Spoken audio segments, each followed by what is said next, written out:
আজ বানাবো কড়াইশুঁটির কচুরি। শীতের দিন এরকম ফুলকো ফুলকো কড়াইশুঁটির কচুরি খেতে কার না ভালো লাগে বলুন তো। চলুন রেসিপিটি দেখে নিন। এখানে কড়াইশুঁটি নিয়েছি, আদা কুচি, কাঁচা লঙ্কা কুচি আর নিয়েছি জিরে। এবার মিক্সিং গ্রাইন্ডারের মধ্যে সমস্ত জিনিসগুলো দিয়ে একটা ভালো মতন করে জল ছাড়া স্মুথ একটা পেস্ট আমি করে নিয়েছি। পেস্টটা আমি একটা জায়গায় ঢেলে নিয়েছি। এবার একটা কড়া বসিয়ে তার মধ্যে দিয়ে দিলাম সর্ষের তেল। তেলটা গরম হলে এর মধ্যে দেব হাফ চামচ হিং। হিংটা কিন্তু কড়াই দিয়ে বেশিক্ষণ রাখবেন না, তাহলে কিন্তু তেতো হয়ে যেতে পারে। তারপরে হিংটা দেওয়ার পরেই আমি এখানে পেস্টটা দিয়ে দেব, কড়াইশুঁটি, আদা, কাঁচা লঙ্কা, জিরের যে পেস্টটা করলাম। এবার অল্প অল্প করে লবণ দিয়ে তার মধ্যে দেব আর একটু অল্প পরিমাণে চিনি, কারণ যেহেতু এটি কড়াইশুঁটির কচুরি সেই জন্য অল্প মিষ্টি মিষ্টি ভাব না থাকলে একদমই ভালো লাগবে না খেতে।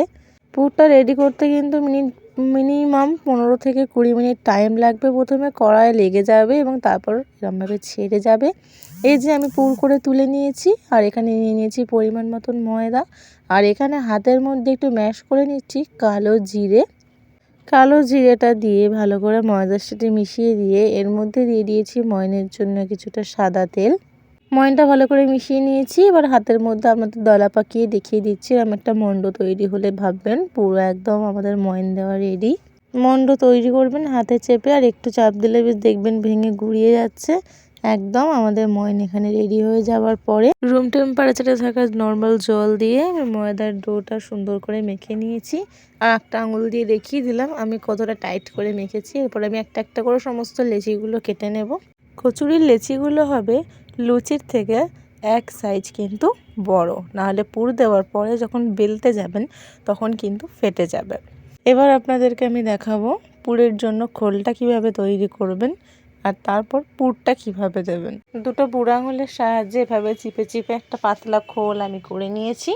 এবার এর মধ্যে দেব পর্যাপ্ত পরিমাণে পুর। বেশি পুর কিন্তু দেবেন না, তাহলে কিন্তু বেলার সময় ফেটে যাবে, তাহলে সেই কচুরিটা কিন্তু ফুলবে না।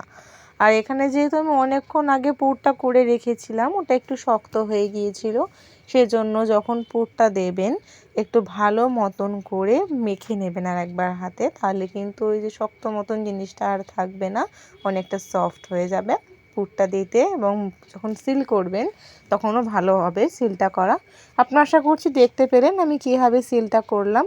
আর ঠিক এই রকমই সেম প্রসেসে আমি ঠিক বাকিগুলোকেও করে নিয়েছি। এই যে আমাদের সব কচুরিতে পুর দেওয়া রেডি। এবার একটা বেলনা চেকি নিয়ে তার মধ্যে অল্প পরিমাণে ময়দা দিয়ে আমি একটা একটা করে কচুরি ভেজে নিয়েছি। আপনারা চাইলে তেল দিয়েও বেলতে পারেন। আর ঠিক কতটা পুরু করে বেলেছি সেটা আপনারা দেখতেই পাচ্ছেন। এবার একটা কড়া বসিয়ে তার মধ্যে তেল গরম করে একটা একটা করে কচুরি ভেজে তুলে নেব, ঠিক এরকমভাবেই ফুলকো ফুলকো কচুরিগুলো। আপনারাও যদি আমার রেসিপি ফলো করে কচুরি করেন তাহলে আমি গ্যারেন্টি দিচ্ছি আপনাদের কচুরি ঠিক এই রকমভাবে ফুলকো ফুটবলের মতন কিন্তু ফুলতে বাধ্য হবে। আমি আপনাদের সাথে কথা বলতে বলতে প্রত্যেকটা কচুরি কিন্তু করে নিয়েছি। আর এইটার সাথে কষা কষা ছোটো আলুর দম দারুণ লাগে, জাস্ট জমে যাবে।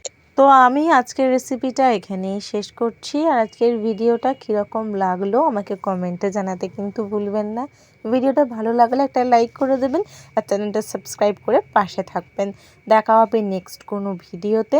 ততক্ষণ সুস্থ থাকবেন, ভালো থাকবেন। দেখা হবে নতুন কোনো শীতের স্পেশাল মেনু নিয়ে। ততক্ষণের জন্য টাটা।